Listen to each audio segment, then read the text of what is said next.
Good morning from Mumbai. Very good morning. Yes, അങ്ങനെ നമ്മൾ മുംബൈയിൽ തിരിച്ചെത്തി. മുംബൈയിലെ അടുക്കളയിൽ വീണ്ടും അല്ലേ? ഇനി ഇവിടുന്ന് അങ്ങോട്ട് ഒരു മാസം വെക്കേഷൻ ഉണ്ടായില്ല. 15 ദിവസത്തെയാണ് നമ്മൾ ഇപ്രാവശ്യം പോയത്. നമ്മൾ 10-ാം തീയതി ആണല്ലോ പോയത്, മെയ് 11-ാം തീയതി അല്ലേ? മെയ് 11-ാം തീയതിയാണ് നമ്മൾ ഇപ്രാവശ്യം നാട്ടിലെത്തിയത്. ഇവന്റ് കാരണം മിത്തു ശരിക്കും ഒരു മാസം നിന്നു. ആക്ച്വലി രംഷേട്ടൻ പോയി ഇവിടേക്ക് വന്ന് ഒരു 4 ദിവസം കഴിഞ്ഞിട്ടാണ് ഞങ്ങള് വന്നത് അല്ലേ? പക്ഷെ 3-4 days മുന്നത്തെ ലീവ് കിട്ടുമല്ലേ എന്നുള്ള പ്ലാനും കുറച്ച് കാൽക്കുലേഷൻ ഒക്കെ ആദ്യം അറിയാത്ത കാരണം സ്വപ്ന ആദ്യം ടിക്കറ്റ് എടുത്തതായിരുന്നു. പക്ഷെ ഇപ്രാവശ്യം നാട്ടില് ശരിക്കും ഇരുന്നു. ഒരു പ്രാവശ്യം നാട്ടിൽ ഇങ്ങനെ രംഷേട്ടൻ ഇരിക്കാറില്ല. വേറെ ഒന്നുമല്ല, മഴ കാരണം നമുക്ക് പുറത്തിറങ്ങാൻ പറ്റാത്തൊരവസ്ഥയായിരുന്നു. അത്രയും മഴയായോണ്ട് നമ്മള് ശരിക്കും അത് കാരണം പ്രാവശ്യം മെയില് മഴ കണ്ടു, ശരിക്കും ആസ്വദിച്ചു അറിയാം. കുറച്ച് ബുദ്ധിമുട്ടുകളൊക്കെ ഉണ്ടായിച്ചാലും മഴയുടെ അല്ലേ. നാട്ടില് പോയിട്ട് 15 ദിവസമേ കിട്ടിയുള്ളൂ വെച്ചാലും ഒരു മാസം നിന്ന പോലത്തെ ഒരു ഫീൽ ഉണ്ടായിട്ട്. സാധാരണ നമുക്ക് എപ്പോഴും ഒരു മാസം നിന്നാലും അയ്യോ ഇത് പെട്ടെന്ന് തീർന്നല്ലോ എന്ന് തോന്നാറുണ്ട്. ഇപ്രാവശ്യം ശരിക്കും 15 ദിവസമേ ഉള്ളൂ വെച്ചാലും അല്ലെ ഒരു മാസം നിന്ന പോലെ. കാരണം രാവിലെ എണീറ്റ് ഭക്ഷണം കഴിച്ച് രാത്രി കിടക്കുന്നവരെയും ഉമ്മർത്തിരിക്കുക എന്നുള്ളതാണ്. അതായത് ഫുൾ ടൈം വീട്ടിലിരിക്കുക എല്ലാവരും കൂടെ. അതുമല്ല ഏറ്റവും രസം ഇരുട്ട്. അയ്യോ നട്ടുച്ചയ്ക്കായാലും വീടിന്റെ ഉള്ളിൽ അങ്ങോട്ട് കൂടെ പരസ്പരം കാണുന്നുണ്ടായിരുന്നു. ഇരുട്ട് കുത്തി മഴ പറഞ്ഞ. അപ്പൊ അതുകൊണ്ട് കൊറേ ദിവസം നാട്ടിലുണ്ടായിരുന്ന ഒരു ഫീല് ശരിക്കും ഇപ്രാവശ്യം തോന്നിട്ടോ ഞങ്ങൾക്ക്. ഇവിടെ വന്നപ്പോഴും അതെ കൊറേ ദിവസം നാട്ടിൽ നിന്നൊരു ഫീൽ. പക്ഷേ നമ്മുടെ കുറെ പ്ലാനിങ്ങുകളും നടന്നില്ല. കുറെ ട്രാവലിംഗ് നമ്മൾ വേറെ പരിപാടികളൊക്കെ വിചാരിച്ചതായിരുന്നു. അങ്ങനെ പോണം, അത് ചെയ്യണം, ഇത് ചെയ്യണം, ഒന്നും നടന്നില്ല. വീട്ടിന്റെ ഉള്ളിൽ ശബരിമല നടന്നു. അയ്യോ അത് കറക്റ്റ് ശബരിമല പോയി വന്നോടുകൂടി മഴ തുടങ്ങി. ഭയങ്കര ശക്തമായ മഴ തുടങ്ങി. ഞങ്ങള് ശബരിമല പോയപ്പോൾ അവിടെ ഉണ്ടായിരുന്നു മഴ. അതിന്റെ ശേഷം ഭാഗ്യം അത് ഏതായാലും സുഖമായിട്ട് പോയി വരാൻ പറ്റി. അതുകൊണ്ട് എന്തായി വീട്ടിലിങ്ങനെ നല്ല ചക്കയും മാങ്ങയും പലഹാരങ്ങളൊക്കെ കഴിച്ച് ഇങ്ങനെ. അതേപോലെ തന്നെ ഇപ്രാവശ്യം നല്ലോണം നമ്മൾ ചക്കയും മാങ്ങയും കഴിച്ചു. ഞാൻ കുറെ മാങ്ങകൾ കൊണ്ടുവന്നിട്ടുണ്ടായിരുന്നു. നല്ല വെളുത്ത മൂവാണ്ടനും കറുത്ത മൂവാണ്ടനൊക്കെ കുറെ കൊണ്ടുവന്നില്ല, 6-7 എടുത്ത് വെച്ചു. പക്ഷെ വെയിറ്റിന്റെ പ്രശ്നം കാരണം 3 എണ്ണാക്കി ചുരുക്കി രക്ഷയുടെ കഴിച്ചില്ലേ. ഇത് ഭയങ്കര ടേസ്റ്റ്. എനിക്ക് ഇപ്പൊ ശരിക്കും മിസ് ചെയ്യുന്നുണ്ട്, സങ്കടം വരും. ഓമക്കായ കൊണ്ടുവന്നു. അപ്പൊ ഇന്നലെ നമ്മള് വന്ന ഇതായോണ്ട് ഞാൻ മുരിങ്ങയില കൊണ്ടുവന്നിട്ടുണ്ടായിരുന്നു. അപ്പൊ മുരിങ്ങയില ചക്കക്കുരു മുരിങ്ങയിലയും കൂട്ടാനും വെച്ചു, ഓമക്കായുടെ ഉപ്പേരിയും വെച്ചു. അതൊക്കെ നാട്ടിൽ നിന്ന് കൊണ്ടുവന്നത്. അറിയാൻ പറ്റില്ല, ആദ്യത്തെ 1-2 ദിവസം നമുക്ക് കുറച്ച് ബുദ്ധിമുട്ടായിരിക്കും വന്നു കഴിഞ്ഞാൽ അതൊന്നും ശരിയാവണം. അപ്പൊ വീട്ടിലുള്ള ഫുഡുകളൊക്കെ എടുത്തു. അത് നാളികേരം വറുത്തത്. അതുകൊണ്ട് ഞാൻ ഇഡ്ഡലി സാമ്പാർ ഉണ്ടാക്കാൻ വിചാരിച്ചു. കാരണം നാളികേരം ചിരകിയതും കൊണ്ടുണ്ടായിരുന്നു, വറുത്തതും കൊണ്ടുണ്ടായിരുന്നു. വറുത്തത് ഞാൻ കുറച്ച് എപ്പോഴും കൊണ്ടുവരാറുണ്ട്. അപ്പൊ ഇതൊരു കുറെ കാലം ഇരിക്കും. പക്ഷെ ഇത് അധികമല്ലേ 2 നാളികേരമുള്ളൂ. അപ്പൊ സാമ്പാർ ഉണ്ടാക്കാൻ കുറച്ചും കൂടി എളുപ്പമാണ്. നാളികേരം ചിരകിയിട്ട് അങ്ങനെ ഫ്രീസറിൽ വെച്ച് കൊണ്ടുവന്നാലും നമുക്ക് ഒരാഴ്ച ഉപയോഗിക്കാം. അപ്പൊ അതുകൊണ്ട് ഇന്നലെയും കുറച്ച് ഉപകാരമായി ആക്ച്വലി. അപ്പൊ അങ്ങനെ കുറച്ച് സാധനങ്ങൾ ബേക്കറി ഫുള്ള് കളയേണ്ടി വന്നു.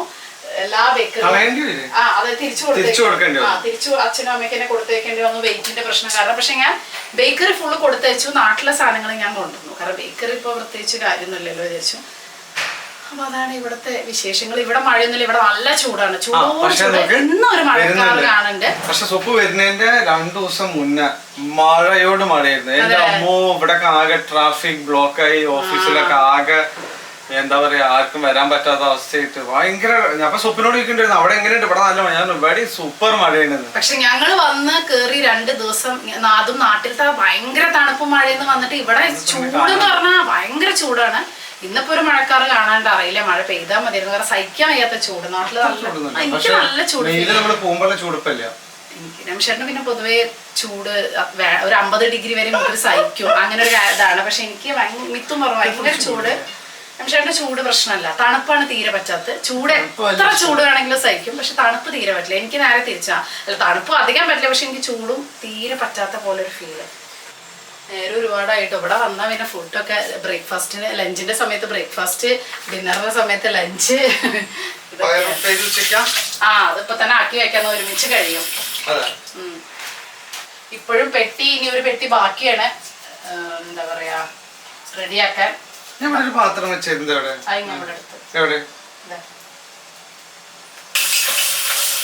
അപ്പോൾ ഇഡ്ഡലിയും വറുത്തരച്ച സാമ്പാറും ആയതുകൊണ്ട് തന്നെ ഉപ്പേരിയും കൂടെ അതിൻ്റെ ഇടയിൽ കൂടെ ഉണ്ടാക്കി കഴിഞ്ഞാൽ പിന്നെ ചോറ് വെച്ച് കഴിഞ്ഞാൽ ഒരു വേഗം തന്നെ തട്ടിപ്പും തിരക്കിടി നടക്കുമല്ലോ എന്ന് ചോദിച്ചു. സാധാരണ ഇങ്ങനെ ഫുഡ് ഉണ്ടാക്കുകയാണ് കേട്ടോ എപ്പോഴും നല്ലത്. നമ്മൾ ബ്രേക്ക്ഫാസ്റ്റ് ഉണ്ടാക്കണതിൻ്റെ കൂടെ തന്നെ നമ്മൾ ലഞ്ചിനുള്ള പ്രിപ്പറേഷനും കൂടെ ചെയ്ത് കഴിഞ്ഞാൽ കുറച്ചും കൂടി ഈസി ആയിരിക്കും. രണ്ടും കൂടെ ഒരുമിച്ച് നമുക്ക് അങ്ങോട്ട് റെഡിയാവും. അപ്പോൾ പിന്നെ ഉച്ചയ്ക്ക് പിന്നെ ഒരു എക്സ്ട്രാ പരിപാടി എന്നുള്ളത് ആവശ്യമില്ല. അപ്പോൾ ഇന്ന് പ്രത്യേകിച്ച് സ്പെഷ്യലൊന്നും ഇല്ലാത്തതുകൊണ്ട് ഇങ്ങനെയാണ് കേട്ടോ ചെയ്തത്. ഇപ്പോൾ വീടൊക്കെ എങ്ങനെയുണ്ട്? വീടൊക്കെ ഞാൻ നന്നായി നോക്കിയിട്ടില്ലേ? വീടൊക്കെ നന്നായി നോക്കിയിട്ടുണ്ട്. 4 ദിവസം ആകണ്ടായിട്ടില്ല. വീടൊക്കെ ക്ലീൻ ആയതുകൊണ്ട് പ്രത്യേകിച്ച് പണിയൊന്നും ഉണ്ടായിരുന്നില്ല. പക്ഷെ പൊടി നല്ലോണ്ട്, നല്ല കാറ്റായ കാരണം ഫാനും സാധനങ്ങളൊക്കെ തുടയ്ക്കുക അതൊക്കെ ഉണ്ടാക്കാൻ സമയം എടുക്കും. എന്തായാലും പെട്ടിയൊക്കെ അൺപാക്ക് ചെയ്യലാണ് ഇപ്പൊ നടന്നുകൊണ്ടിരിക്കുന്നത്. എന്തായാലും കുറച്ച് ദിവസം എടുക്കും ആ ഒരു ഫ്ലോയിലേക്ക് അങ്ങടെ എത്താൻ. ഞാൻ ഓരോന്ന് ചായ കുടിക്കുമ്പോൾ പറയോ നാട്ടിൽ കോരിയിരുട്ടില് ചായ കുടിക്കായിരുന്നു, നാട്ടിൽ കോരിയിരുട്ടിൽ ഇങ്ങനെ കുറച്ചും കൂടി കിടന്നുറങ്ങായിരുന്നു, കഴുകി കത്തിക്കില്ല. ഇനിയിപ്പോൾ സ്കൂള് തുറന്നാൽ രാവിലെ എണീറ്റ് എൻ്റെ അമ്മേ നല്ല രസമായിരിക്കും.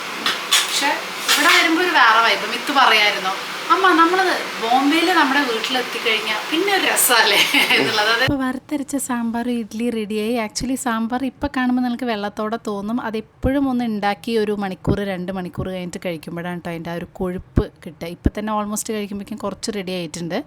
ഇനിയിപ്പോൾ എന്താ, ഇനിയിപ്പോൾ ലഞ്ച് ഞാൻ ഓൾറെഡി ഞാൻ പറഞ്ഞ പോലെ ബ്രേക്ക്ഫാസ്റ്റിൻ്റെ കൂടെ തന്നെ ഉണ്ടാക്കാൻ ഇങ്ങനെ വെച്ചിട്ടുണ്ട് ഓരോ സൈഡിലായിട്ട്. അപ്പോൾ അതിൻ്റെ ഇടയിൽ കുറേ കാലമായാലോ നമ്മൾ നല്ല അടിപൊളി നാട്ടിലെ വീഡിയോസൊക്കെ ആയിട്ടായിരുന്നു ഉണ്ടായിരുന്നല്ലേ. അപ്പോൾ കുറച്ച് കിടിലൻ ഡ്രസ്സുകൾ ഞാൻ നാട്ടിൽ നിന്ന് ഓർഡർ ചെയ്ത് വെച്ചിട്ടുണ്ടായിരുന്നു. അപ്പോൾ ഇവിടെ വന്നപ്പോൾ ഇതിവിടെ ഇങ്ങനെ കൊറിയർ വന്ന് കിടക്കുകയായിരുന്നു കേട്ടോ. അപ്പോൾ ഞാൻ നിങ്ങൾക്ക് കാണിച്ചു തരാമെന്ന് വിചാരിച്ചു.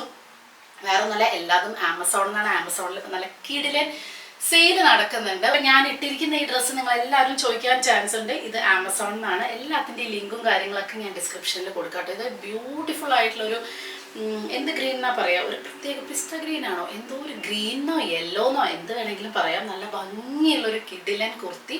കോട്ടൺ ആണ്, നല്ല സുഖമാണ് കേട്ടോ ഇടാൻ. സമ്മറിലാണെങ്കിലും ചൂട്, ഇപ്പോൾ ഇവിടെ ചൂടാണ്, അപ്പോൾ നല്ല സുഖമാണ് ഇടാനുള്ളത്. ഒരു നെക്കിൻ്റെ ഭാഗത്ത് മാത്രം കണ്ടു ഈ ഒരു വർക്ക് വരുന്നുണ്ട്. ദുപ്പട്ടയിൽ ഫുൾ ഇങ്ങനെ ഒരു ഫ്ലോറൽ വർക്ക്, നല്ല ഭംഗിയുള്ള ദുപ്പട്ടയാണ്, നല്ല കോട്ടൺ ഉള്ള ദുപ്പട്ടയാണ്. കുട്ടി ഓട്ടൊക്കെ ഉള്ള ഒരു ലൈനിങ്ങോട് കൂടിയിട്ടുള്ള ഒരു കിഡിലൻ ടോപ്പ്. പാൻറ് വളരെ സിമ്പിൾ, ഒരു ഫുൾ സെറ്റാണ്. പാൻറ് വളരെ സിമ്പിൾ ആയിട്ടുള്ള ഒരു ആംഗിൾ ലെങ്ത്തിൽ വരുന്ന ഒരു പാൻറ്റാണ് കേട്ടോ. അപ്പോൾ അതൊരു കിഡിലൻ ഡ്രസ്സാണ് കേട്ടോ. നല്ല ബ്യൂട്ടിഫുൾ ആയിട്ടുള്ളൊരു ഡ്രസ്സ്. ഇത് നിങ്ങൾക്ക് എന്തായാലും ഇഷ്ടപ്പെടും. നല്ല കല്യാണമോ റിസപ്ഷനോ ഒക്കെ ഉണ്ടെങ്കിൽ നിങ്ങൾക്ക് വാങ്ങാൻ പറ്റുന്ന കിഡിലൻ ഡ്രസ്സല്ലേ കാണാൻ.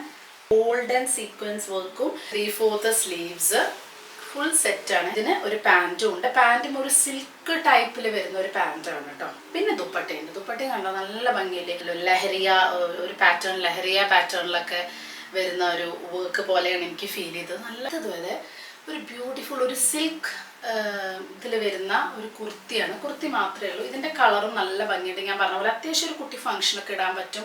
സെയിലായതുകൊണ്ട് നല്ല ലാഭത്തിൽ നിങ്ങൾക്ക് കിട്ടും. പുറത്ത് വാങ്ങണേക്കാൾ ലാഭത്തിൽ കിട്ടും. സോ എന്തായാലും ഒന്ന് ട്രൈ ചെയ്ത് നോക്കാം. ഭംഗിയുണ്ട് കേട്ടോ, ബ്യൂട്ടിഫുൾ ആണ്. കൈയിൻ്റെ അവിടെയും ചെറിയൊരു വർക്ക് വരുന്നുണ്ട്. ഇതിൻ്റെ കളർ കാരണമാണ് ഭംഗി. ഇതിൻ്റെ താഴെ കണ്ടോ, താഴെയും വർക്ക് വരുന്നുണ്ട്. ഈ ഒരു കുർത്തിയുടെ താഴെ ഭാഗത്തായിട്ടും അത്യാവശ്യം നല്ലൊരു ഹെവി വർക്ക് പോലെ വരുന്നുണ്ട്. അപ്പോൾ അത്യാവശ്യം ഒരു ഗോൾഡൻ പ്ലാസോ ഒക്കെ വെച്ചിട്ടുണ്ട്. നല്ല ഭയങ്കര ഒരു ഗോൾഡൻ പ്ലാസ് ഒക്കെ വെച്ചിട്ട് നിങ്ങൾക്ക് പെയർ ചെയ്യുകയാണെന്നുണ്ടെങ്കിൽ, ദുപ്പട്ട വേണമെങ്കിൽ ഗോൾഡൻ ദുപ്പട്ട എടുക്കാം. കാരണം ഇതിൽ ഫുള്ള് ഗോൾഡൻ വർക്കാണ് വരുന്നത്. അപ്പോൾ നിങ്ങൾക്ക് ഗോൾഡൻ പ്ലാസോ ഗോൾഡൻ ദുപ്പട്ടയൊക്കെ വെച്ചിട്ട് പെയർ ചെയ്യാൻ പറ്റിയൊരു കിടിലൻ സംഭവമാണ്.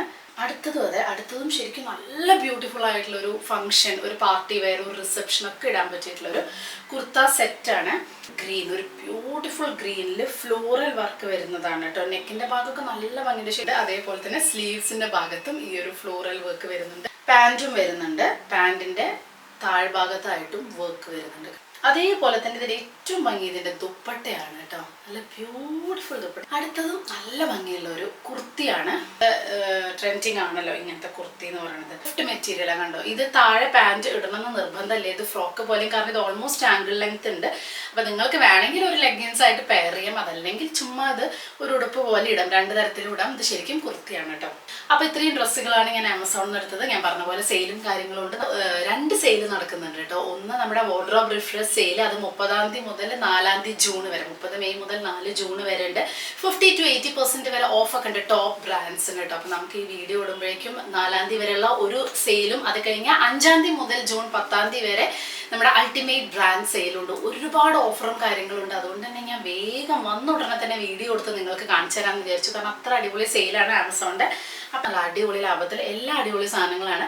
അപ്പോൾ ഇഷ്ടപ്പെടുകയാണെന്നുണ്ടെങ്കിൽ ഇപ്പം തന്നെ വാങ്ങിക്കാം. അപ്പം എല്ലാത്തിൻ്റെ ലിങ്കും കാര്യങ്ങളൊക്കെ ഞാൻ ഡിസ്ക്രിപ്ഷനിൽ കൊടുക്കാം. എൻ്റെ ഉപ്പേരി എന്തായോ എന്തോ, നമ്മുടെ ശ്രീനിവാസം പറയണല്ലോ, എൻ്റെ അവിയൽ എന്തായോ എന്തോ, ഞാൻ പോട്ടെ ഒന്ന് പോയി നോക്കാം. അതിന് മുന്നേ നിങ്ങൾക്ക് ഇതൊന്ന് കാണിച്ചു തരാമെന്ന് വിചാരിച്ചു. പാക്ക് ചെയ്തിട്ടുള്ളതായിരുന്നു. പിന്നെ നമ്മളിനിയിപ്പോൾ ബാക്ക് ടു എന്താ പറയുക, നമ്മളെ മുംബൈ ഇതായ കാരണം നമ്മളിനി കുറേ പ്രോഡക്റ്റുകളും നല്ല നല്ല സാധനങ്ങളൊക്കെ ഇട്ട്, നാട്ടിൽ നമ്മൾ കുറേ മഴയും സംഭവങ്ങളൊക്കെ ഇട്ട്, ഇവിടെ നമ്മൾ കുറച്ചും കൂടെ യൂസ്ഫുൾ ആയിട്ടുള്ള അങ്ങനത്തെ ഷോർട്ട്സും അങ്ങനത്തെ സംഭവങ്ങളൊക്കെ ഇട്ട് എന്തായാലും വരുന്നതായിരിക്കും. അങ്ങനെ സൊപ്പ് മഴ വരുന്നില്ല എന്ന് കംപ്ലൈൻറ്റ് പറഞ്ഞപ്പോഴേക്കും മഴ റെഡി ആയി. ആകാശമൊക്കെ നോക്കിയേ, എൻ്റെ വിഷമം കണ്ടിട്ടാ തോന്നുന്നുണ്ട്. ഞാൻ നാട്ടിലെ അയ്യോ മഴ, നാട്ടിലെ മഴ എന്ന് പറഞ്ഞപ്പോഴേക്കും നോക്കിയ ഇന്ന് രാവിലെ ഇഡ്ഡലി സാമ്പാറും വെച്ചപ്പോൾ തന്നെ ഞാൻ സാമ്പാർ നീട്ടി വെച്ചുകൊണ്ട് ഒരു പയറുപ്പേരി ചോറും അപ്പം തന്നെ വെച്ചുകൊണ്ട് രാവിലെ ആകുമ്പോഴേക്കും നമ്മുടെ ലഞ്ചിൻ്റെ പരിപാടി കഴിഞ്ഞു. ഞാൻ പറഞ്ഞില്ല, എനിക്ക് കുറച്ച് ദിവസത്തേക്ക് ഉണ്ടാക്കാൻ വേണ്ടിയിട്ടുള്ള സാധനങ്ങളൊക്കെ ഞാൻ നാട്ടിൽ നിന്ന് തന്നെ കൊണ്ടുവന്നിട്ടുണ്ടായിരുന്നു. ഇന്നലെ മുരിങ്ങയിടയിലും ചക്കക്കുരുവും അതുപോലെ ഓമക്കായൊക്കെ കഴിഞ്ഞു. ഇനി ചക്കക്കുരു ഫുള്ള് തീർന്നു കേട്ടോ, നല്ല ടേസ്റ്റ് ഉണ്ടായിരുന്നു. അപ്പം നാട്ടിൽ നിന്ന് ചക്കപ്പപ്പടം കൊണ്ടുവന്നിട്ടുണ്ട്. അടിപൊളി ചക്കപ്പപ്പടം, എനിക്ക് ഭയങ്കര ഇഷ്ടം കേട്ടോ ഈ ചക്കപ്പപ്പടം. നമുക്കിനെ വെറുതെ കഴിക്കിയത് രംഷന്റെ ചെറിയമ്മ അല്ലേ, ഗീത ചേച്ചി ചെറിയമ്മ കൊടുത്തയച്ചതാണ് ചക്കപ്പപ്പടം. അപ്പം എപ്പോഴും നാട്ടിലെ അമ്മയൊക്കെ ഉണ്ടാക്കിയിരുന്നു കേട്ടോ ഈ സാധനം. അപ്പം നല്ല ടേസ്റ്റാണ് ഇത് കഴിക്കാൻ. ഒന്നുമില്ലെങ്കിൽ ഇത് വൈകുന്നേരം നമുക്ക് ചായക്കൊക്കെ കൂടെ കഴിക്കുന്നതാണ്. അപ്പം മിത്തുകുട്ടിക്ക് സാധാ പപ്പടം, അതുപോലെ ഞാൻ നാട്ടിൽ നിന്ന് അച്ചാറും കൊണ്ടുവന്നു. നമ്മുടെ കയ്യിൽ 100 കുപ്പി ഇരിക്കുന്നുണ്ട്. അപ്പം എനിക്കതിൽ കടുമാങ്ങ, പിന്നെ ഇവരാരും കഴിക്കില്ല, അപ്പം എനിക്ക് കഴിക്കാൻ തോന്നിയ ഒരു കടുമാങ്ങ എല്ലാം ഞാൻ കൊണ്ടുവന്ന് നല്ല ചെത്ത് മാങ്ങ. അടിപൊളി വീട്ടിലുണ്ടാക്കി നല്ല മണാട്ടോ. നമ്മൾ ചെത്ത് മാങ്ങ എന്നാ പറയാ, വേറെ എന്തെങ്കിലും പറയുമെന്ന് അറിയില്ല. അതിങ്ങനെ ചെത്തി ചെത്തി ചെത്തി തോലോടെ ഇങ്ങനെ ചെത്തി ചെത്തി ഇടും, ഭയങ്കര ടേസ്റ്റാണ് അതിന്. അപ്പൊ അതാണ് ആ വാക്ക് ഇപ്പൊ കേരളത്തിൽ യൂസ് ചെയ്യുന്നില്ലല്ലോ, ചെത്ത് പിള്ളേര് അല്ലേ? നമ്മൾ പഠിക്കുന്ന സമയത്തായിരുന്നല്ലോ ഈ ചെത്ത് എന്നുള്ള വാക്ക്. എന്താ ഇതിന് പറയാ? അടിപൊളി, അടിപൊളിയല്ല, ഇപ്പൊ എന്തോ ഒരു പുതിയ വാക്ക് നമ്മൾ പഠിക്കുമ്പോഴല്ല നല്ല ചെത്തായിട്ടുണ്ട് ഓർമ്മയില്ലേ? നമ്മളൊക്കെ സ്കൂളിൽ കോളേജ് പഠിക്കുമ്പോ ചെത്ത് പിള്ളേര്, ചെത്ത് സ്റ്റൈലായിട്ടുണ്ട്. ആ വാക്ക് ഇപ്പൊ ഇല്ല അല്ലേ? കുറെ കാലമായി ആ വാക്ക് കേട്ടു. വൈബ്, ഓ എന്റെ അമ്മ, പിള്ളേരുടെ വാക്കൊക്കെ പിന്നെ കേൾക്കാതിരിക്കാണ് രസം. നമ്മളന്ന് ചെത്തായിരുന്നു, ചെത്തിപ്പൊളിക്കുക അല്ലേ? ചെത്തിപ്പൊളിച്ച സ്റ്റൈല്. എനിക്ക് പെട്ടെന്ന് അപ്പൊ നീ അത് പറഞ്ഞപ്പോ ആ വാക്ക്, എത്ര കാലം ഈ ഒരു വാക്ക് കേട്ടു. ഇപ്പൊ വൈബ്, നല്ല വൈബാണ്. ആ വൈബ്, തള്ള വൈബ്, തന്ത വൈബ്. ഇത് ചെത്ത് മാങ്ങ എന്ന് പറയും. തോല് ചെത്തി ചെത്തി ചെത്തി. ആ കാലത്ത് ഉണ്ടായ മാങ്ങയുടെ പേരാണോ അത്? ചെത്ത് മാങ്ങ. ഒരു മാങ്ങ മാത്രം, ഈ മാങ്ങയും പപ്പടും തൈരും മാത്രം മതി ചോറുണ്ടാൻ. പക്ഷെ നമ്മൾ കുറച്ച് ആർബടാവാന്ന് വിചാരിച്ചു. രമേശേട്ടന് വേണ്ടേ ചക്കപ്പപ്പട? എണ്ണയിലേക്ക് ഇടുന്ന ഒന്നും എനിക്കറിയില്ല. രമേശേട്ടൻ ഇപ്പൊ ഭയങ്കര കട്ട ജിമ്മനായിട്ട് വരികയാണ്. മിത്തുകുട്ടി ഇങ്ങനെ ജിമ്മല്ല, ഇങ്ങനെ ചെറിയ പരിപാടികളൊക്കെ തുടങ്ങിയിട്ടുണ്ട്. അപ്പൊ എന്നെ അവര് 2 ദിവസമായി വിളിക്കണു. ഞാൻ ഇന്ന് നാളെ മറ്റന്നാൾ നടക്കുകയാണ്. അല്ല നടക്കണ, അല്ലെങ്കിൽ എന്റെ പിടി വിട്ടു തുടങ്ങി എനിക്ക് തന്നെ അറിയാം. പക്ഷെ ഈ 2 ദിവസം ഇന്ന് മുതൽ ഞാൻ വരും കേട്ടോ. എന്റെ ശരീരം ഒന്നിനും കൊള്ളാതെ ആയിരിക്കുന്നു എന്ന് എനിക്ക് തന്നെ അറിയാം. സ്റ്റാമിന ഒന്നും ഇല്ല തന്നെ. പക്ഷെ അങ്ങനത്തെ സാധനങ്ങൾ കാണുമ്പോ എന്താ ചെയ്യാ? ഞാനാണെങ്കിൽ ചക്കപ്പപ്പടൊക്കെ വേറെ എല്ലാം കൂടെ നടക്കുവോ? ചക്കപ്പപ്പടത്തിന്റെ ഒക്കെ ഒരു സ്വാദം എന്താണെന്നറിയോ? വാട്ട് എ ബ്യൂട്ടിഫുൾ ടേസ്റ്റ് എന്ന് പറഞ്ഞാല് വേണ്ട, നല്ല ടേസ്റ്റാണ്. എല്ലാവർക്കും ഇഷ്ടപ്പെടണമെന്നൊന്നുമില്ല, പക്ഷെ എനിക്ക് നല്ല ഇഷ്ടമാണ്. മിഥുനൊന്നും ഇഷ്ടമല്ല. അപ്പം ലഞ്ച് റെഡിയായി. ഇനി ലഞ്ച് കഴിഞ്ഞിട്ട് വേണം കേട്ടോ ബാക്കിയുള്ള സംഭവങ്ങളൊക്കെ അൺപാക്ക് ചെയ്യാനും കാര്യങ്ങളും. കാരണം കുറച്ചധികം ഉണ്ടേ. നാളെ പോണ്ടേ സ്കൂളില്. ഉച്ചയ്ക്ക് ഊണ് കഴിച്ചിട്ട് നല്ലൊരു ഉറക്കം അങ്ങോട്ട് ഉറങ്ങിട്ടോ. പക്ഷേ എന്തോ ഉറക്കം ഉറങ്ങിയതറിയാം, ശീലമായിപ്പോയി. നാട്ടിലൊരു മാസം അങ്ങോട്ട് മൂടി പോച്ച സുഖിച്ച് കിടന്നുറങ്ങിയിട്ടേ അങ്ങോട്ട് ശീലമായിപ്പോയി എന്ന് വേണമെങ്കിൽ പറയാം. ശീലങ്ങളൊക്കെ മാറ്റണ്ടേ? അയ്യോ സത്യം, ഇനി അധിക ദിവസമൊന്നുമില്ലേ സ്കൂള് തുറക്കാറായി. അപ്പോൾ ഇനി രാവിലത്തെ എണീക്കലും പരിപാടികളൊക്കെ ആയിട്ട്. അപ്പം ഈവനിങ്ങിൽ ചായ കുടിക്കാൻ നാട്ടിൽ നിന്ന് ആകെ കൊണ്ടുവരാൻ പറ്റിയ കുറച്ച് സാധനങ്ങളാണ്. ഇത് ബിസ്ക്കറ്റ്, പിന്നെ ജിലേബി ഒരു 4-5 എണ്ണം ഉണ്ടായിരുന്നു. പിന്നെ ഇതാണ് കോഴിയട. ഇത് എത്ര പേർക്ക് അറിയുമെന്ന് എനിക്കറിയില്ല. ഇത് നമ്മുടെ നാട്ടിലൊക്കെ കിട്ടുന്ന ഒരു പലഹാരമാണ്. സ്പെഷ്യലി പൊന്നാനിയൊക്കെ ഭയങ്കരമായിട്ട് കിട്ടും. ഇതിൻ്റെ ഉള്ളിൽ ചിക്കനും ബീഫൊക്കെ നിറച്ചിട്ടുള്ള അങ്ങനത്തെ ഒരു സംഭവമാണ്. ഇത് നമ്മുടെ കുട്ടനാടൊക്കെ കിട്ടും കേട്ടോ. അപ്പോൾ പൊന്നാനി ഭാഗത്താണെങ്കിൽ നല്ല കിടിലൻ ആൾക്കാർ വീട്ടിലൊക്കെ ഉണ്ടാക്കി കൊടുക്കും. ഭയങ്കര ടേസ്റ്റ് ഉള്ളതാണ്. ഇതിന് ഒരു മണം തന്നെ വേറെയാണ്. പിന്നെ മുട്ട ബിസ്ക്കറ്റ്. അങ്ങനെ എല്ലാത്തിൻ്റെയും കുറച്ച് കുറച്ച് ബാക്കി. ഞാൻ പറഞ്ഞില്ലേ എല്ലാം തിരിച്ച് കൊടുത്തയക്കേണ്ടി വന്നു. ആ കൊടുത്ത് അയക്കാതെ ഞാൻ അയ്യോ എന്തായാലും കൊടുക്കില്ല തിരിച്ച് എന്ന് വിചാരിച്ചതായിരുന്നു ഈ കോഴിയുടെയും ഈ കുറച്ച് ജിലേബിയും ഇങ്ങനത്തെ സംഭവങ്ങളൊക്കെ ആയിട്ട്. അപ്പൊ അതായത് നമുക്ക് എന്തൊക്കെയാണോ ഇഷ്ടമുള്ളത് അതൊക്കെ ഇങ്ങോട്ട് പോന്നു. അങ്ങനെയല്ല, നമുക്ക് ഇഷ്ടമുള്ളതിലായിരുന്നു കപ്പ് കേക്ക്. എനിക്ക് ഭയങ്കര ഇഷ്ടമായിരുന്നു നാട്ടിലെ കപ്പ് കേക്ക്. അയ്യോ അത് കൊടുത്തയച്ചില്ല എനിക്ക് ഏറ്റവും സങ്കടം. കാരണം അത് ഓൾമോസ്റ്റ് ഒരു 3/4 കിലോ ഉണ്ടായിരുന്നു. പിന്നെന്താ കൊള്ളി ചിപ്സ് ഉണ്ടായിരുന്നു. അങ്ങനത്തെ ഒക്കെ കൊടുത്തയച്ചു. അതൊക്കെ എനിക്ക് സങ്കടമുള്ളതായിരുന്നു. പക്ഷെ കോഴിയുടെ അതൊക്കെ പിന്നെ നമുക്ക് കപ്പ് കേക്കൊക്കെ ഇവിടെ കിട്ടും. ഏതെങ്കിലും ഒരു നാട്ടിലല്ലെങ്കിലും വേറെ ഇവിടെ നല്ല മഫിൻസ് ഒക്കെ കിട്ടും. അപ്പോൾ അതുകൊണ്ടാണ് ഞാൻ അതൊക്കെ കൊടുത്തയച്ചു. കോഴിയുടെ ഒന്നും ഒരു രക്ഷയില്ല ഇവിടെ കിട്ടാൻ. പിന്നെ മുട്ട ബിസ്ക്കറ്റും ഇല്ല. പിന്നെ ഈ ജിലേബി, ഈ ഒരു ടേസ്റ്റിലുള്ള ജിലേബി, ഇവിടുത്തെ ജിലേബി വേറെ ടേസ്റ്റാണ്. അപ്പോൾ അതുകൊണ്ട് അതൊക്കെ ഞാൻ ഇത് തന്നെ മിത്തുവിന് ഇഷ്ടമാണെന്ന് പറഞ്ഞിട്ട് ബിസ്ക്കറ്റ്, ഇങ്ങനത്തെ ബിസ്ക്കറ്റ് അത് തന്നിട്ടുണ്ടായിരുന്നു. അപ്പോൾ പിന്നെ അത് കൊടുത്തയച്ചില്ല, അല്ല തിരിച്ച് കൊടുത്തയച്ചില്ല. അപ്പോൾ അതാ ഇത്രയേ ഉള്ളൂ. ഇനിയിപ്പോൾ എന്താ വേറെ ഉണ്ടായിരുന്നു മറ്റേ വീട്ടിൽ വറുത്തിട്ടുള്ള ചക്കച്ചോള വറുത്തത് ഉണ്ടായിരുന്നു. അത് ഏകദേശം കഴിയാറായി. അത് ഞങ്ങൾ ഇന്നലത്തോടെ ഒരു ഇതൊക്കെ തീർത്തു. അതിനി അധികം ഇല്ല. അപ്പോൾ അതും ഉണ്ടായിരുന്നു. അങ്ങനത്തെ കുറച്ച് ഇവിടെ നല്ലത് അത്ര കിട്ടില്ലല്ലോ എന്ന് ആലോചിച്ചിട്ടുള്ള കുറച്ച് സംഭവങ്ങൾ മാത്രം. സങ്കടമായി. അല്ല നന്നായി വേഗം കഴിഞ്ഞു വെച്ചിട്ട് വേണം ജിമ്മ് തുടങ്ങാൻ. എല്ലാം വേഗം തീർത്തിട്ട് വേണം ജിമ്മിലേക്ക് പോകാൻ എന്നുള്ള ഒരു അവസ്ഥയാണ്. ഇനിയൊക്കെ ഞാൻ കുറച്ചൊക്കെ കടന്ന് മരിക്കും. വെള്ളം കുടിക്കേണ്ടി വരും. ഇതൊക്കെ ഒന്ന് റെഡിയാക്കി ബാക്ക് ടു റൂട്ടീനിലേക്ക് ആക്കാൻ. എല്ലാ മെയിലും ഇത് തന്നെയാണ് അവസ്ഥ അല്ലേ? യെസ്. അപ്പോൾ നമ്മൾ എന്നോട് ചോദിക്കണ്ട, എൻ്റെ അല്ല. രമേശേട്ടൻ വൈകുന്നേരം പോയാൽ പിന്നെ രാത്രി ഇപ്പോൾ വരുള്ളൂ ജിമ്മിൽ. അതുകൊണ്ട് ഇപ്പോൾ നമ്മളിപ്പോൾ പുറത്ത് പോലെയൊക്കെ വൈകിട്ടത്തെ പുറത്ത് പോലെയൊക്കെ അധികം കാര്യമായിട്ടൊന്നും ഇല്ല. ഡിമാർട്ട് പോകണ്ടായിരുന്നു. അപ്പോൾ ഡിമാർട്ട് ആപ്പ് ഉണ്ട്. ഇപ്പോൾ രമേശേട്ടൻ പറഞ്ഞപ്പോഴേ ഞാൻ അറിഞ്ഞത് ഡിമാർട്ട് ആപ്പിൽ നമുക്ക് സാധനങ്ങൾ അല്ലേ ഓർഡർ ചെയ്യാം എന്നുള്ളത്. മറ്റേത് അവിടെ പോയി ക്യൂ നിൽക്കുക എന്നുള്ളത് ഒരു വലിയ പണിയാണ്. അപ്പോൾ പിന്നെ ക്യൂ നിൽക്കണ്ടേ, ആ തിരക്ക് എനിക്ക് ഭയങ്കര ഇതുള്ളതാണ്. അപ്പോൾ ഞാൻ വിചാരിച്ചു ആ ആപ്പ് ത്രൂ ഒന്ന് രാവിലെ ഓർഡർ ചെയ്താൽ വൈകുന്നേരം എത്തും. വൈകുന്നേരമാണ് ഓർഡർ ചെയ്തത്. അപ്പോൾ നാളെ രാവിലെ 6 മണിയുടെ 8 മണിയുടെ ഇടയിൽ ഡെലിവറി ചെയ്യും. അപ്പോൾ ചോദിച്ചാൽ കൊള്ളാലോ സംഭവം, വെറുതെ അവിടെ പോയി നിൽക്കണ്ടല്ലോ. അപ്പോൾ ഇന്ന് പുറത്തേ ഇറങ്ങിയിട്ടില്ല. സത്യം പറഞ്ഞ ഇങ്ങനെ മടി പിടിച്ച് ഇതിൻ്റെ ഉള്ളിൽ തന്നെ എങ്ങനെ ഇരിക്കും. ലോകോത്തരം മടിച്ചായിരുന്നു. ലോകോത്തരം മടിച്ച് മടിച്ചു പറഞ്ഞ വീട്ടില് പണിയുണ്ട് കേട്ടോ. ഇനിയിപ്പോ അതാ അത് ഫുൾ അടിച്ചു വാരി തുടച്ചു. ഞാൻ ഇന്നലെ മിഞ്ഞാന്ന് തുടങ്ങിയതാ. ഞാൻ ജിമ്മില് ഇന്നലെ ഇനിയിപ്പോ നാളെ ഇത്ര. എനിക്കാണെങ്കിൽ ഒരു കിക്ക് കിട്ടാൻ നല്ല പണിയാണ്. അത് ഞാൻ തരാം, അങ്ങോട്ട് തിരിഞ്ഞിക്ക്. ഞാനൊരു അവസരം കാത്തിരിക്കുന്നു. അല്ല എനിക്ക് സത്യമായിട്ട് എനിക്ക് ആ ഒരു സാധനത്തേക്ക് കിട്ടിക്കഴിഞ്ഞാൽ പിന്നെ ഭയങ്കര അടിപൊളി. പിന്നെ ഞാൻ തന്നെ നല്ല മോട്ടിവേറ്റ്. പക്ഷെ നല്ലൊരു അടി കിട്ടിയാൽ നന്നാവും പറഞ്ഞ പോലെയാണല്ലോ. എല്ലാത്തിനും ഭയങ്കര ഒരു നാട്ടിൽ പോയി വന്നു കഴിഞ്ഞാൽ പിന്നെ എനിക്ക് ഭയങ്കര ഒരു ആലസ്യാണ് എല്ലാത്തിനും. വല്ലാത്തൊരു വൈക്ലഭ്യം എന്ന് വേണമെങ്കിൽ പറയാം. പുതിയ വാക്കുകളൊക്കെ ഇറങ്ങിയിട്ടുണ്ടല്ലോ. അങ്ങനെ ഇന്നത്തെ വീഡിയോ തൽക്കാലം നമ്മളിവിടെ നിർത്തുകയാണ് കേട്ടോ. ഇനി കൂടുതൽ മുമ്പ് വിശേഷങ്ങളൊക്കെ ആയിട്ട് വേറെ ദിവസം കാണാം കേട്ടോ. ബൈ.